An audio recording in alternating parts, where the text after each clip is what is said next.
Iran and Saudi talks on the right track. Israel and Saudi Arabia talk about Palestinian annexation. The U.S. approves $500 million of helicopter maintenance deals for the Saudis. And does the United States and Israel have something else in mind when it comes to Iran? Latest news. Al Jazeera headliner. Iran says Saudi talks on right track, but more dialogue needed. Dated October 8, 2021. Discussions between Iran and Saudi Arabia on the right track, but it will take more time to restore bilateral ties, Iran's foreign minister has said in Beirut.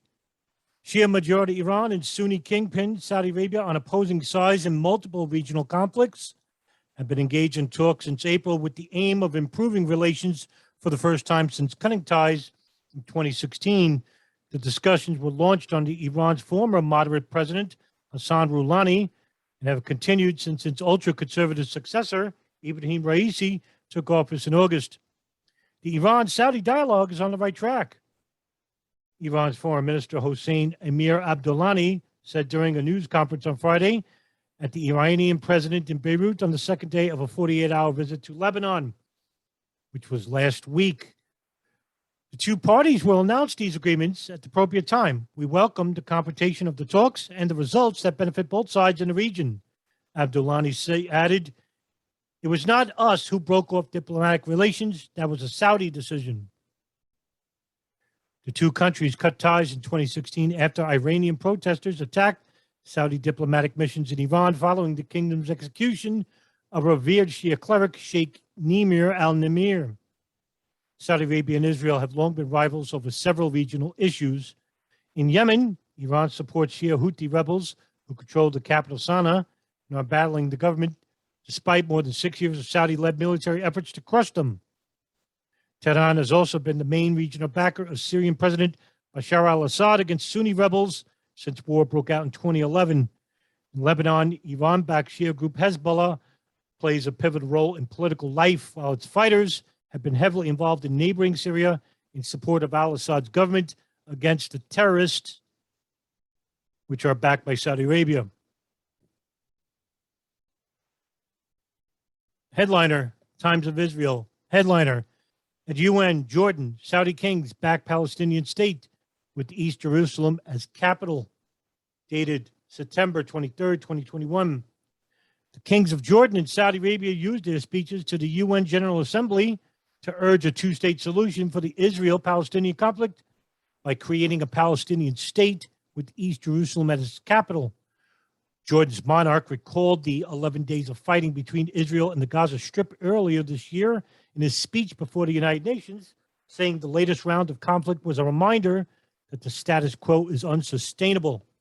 The war in May was the fourth in Gaza since the Hamas Islamic terror group seized power in 2007. There were 13 deaths in Israel, including one soldier, as Hamas fired thousands of rockets at the country, which responded with intensive airstrikes and terror targets. More than 4,000 homes in Gaza were destroyed or severely damaged, and more than 250 people were killed in Gaza as Israel counterattacked by using extensive measures. But how many more homes will be lost?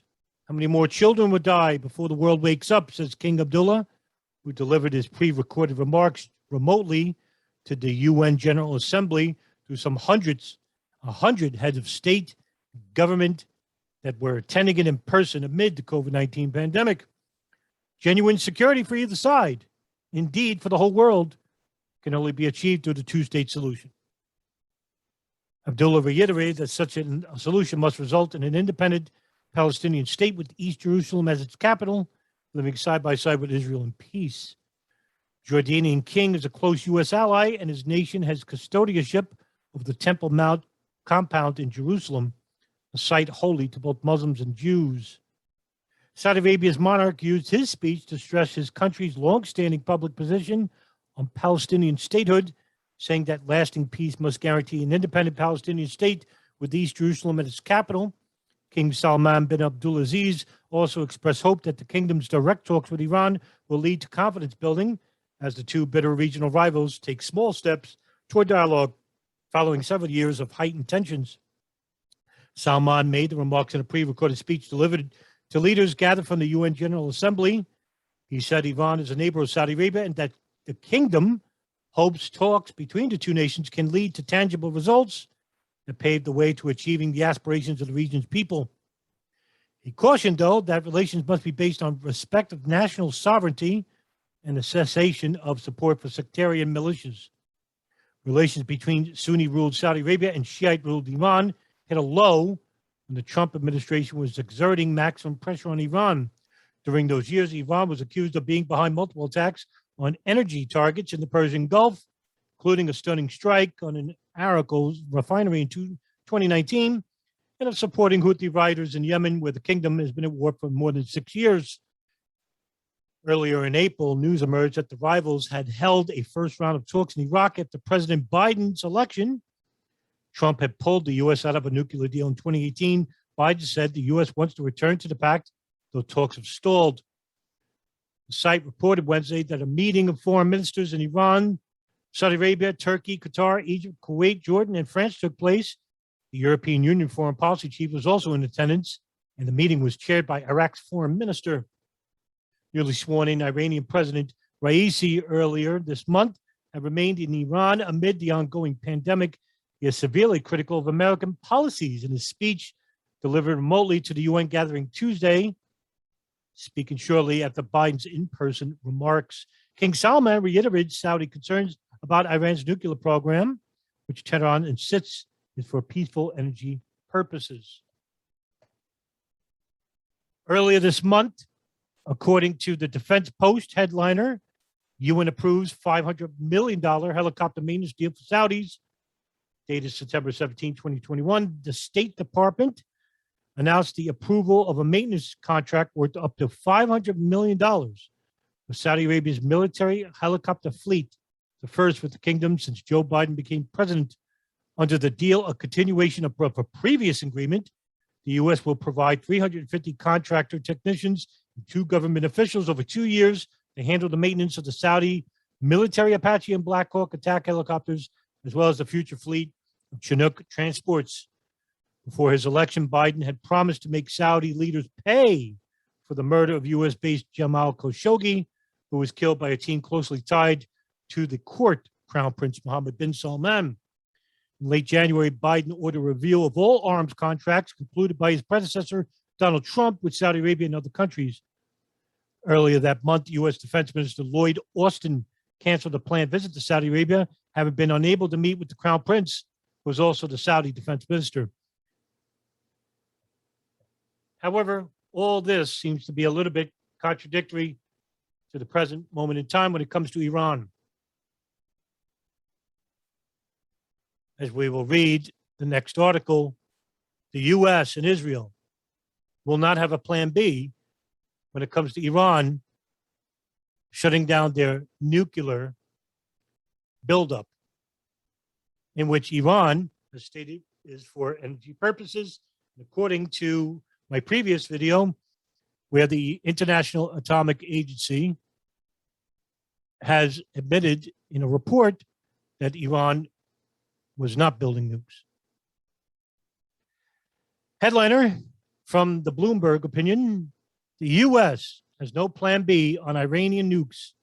Israel does. Dated October 14, 2021. It appears that President Biden's administration is finally taking no for an answer from Iran.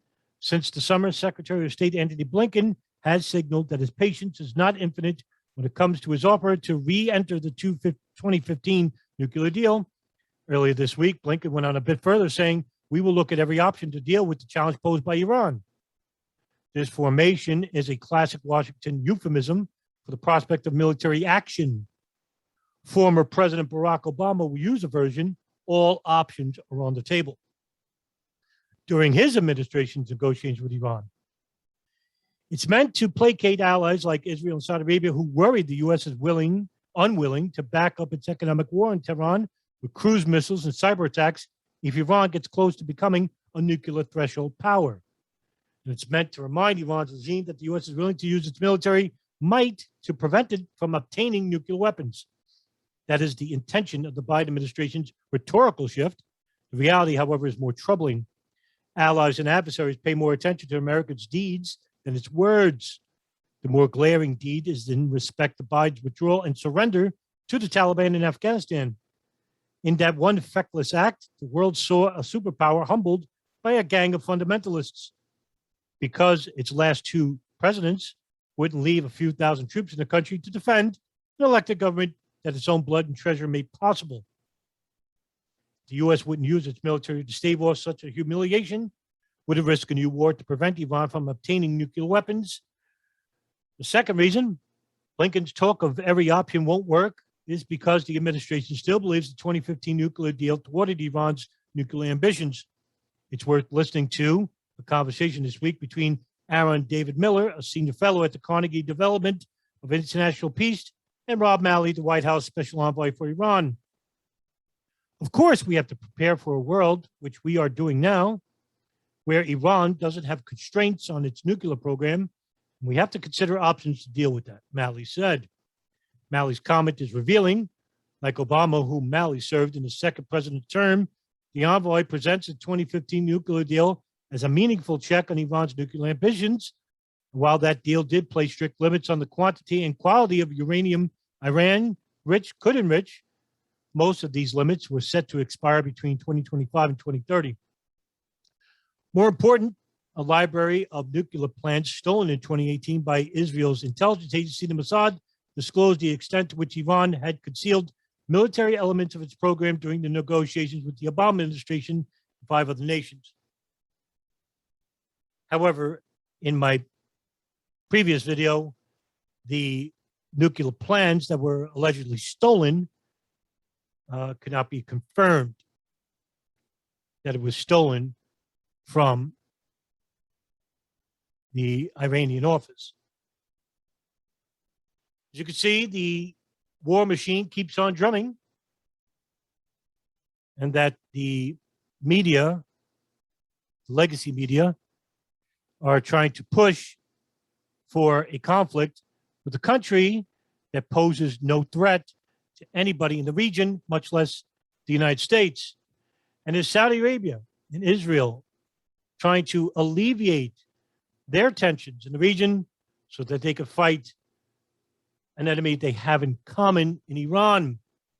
Maybe that's the reason why the United States continues to supply the Kingdom of Saudi Arabia with military armaments, as well as technicians and government officials to oversee the improvement of military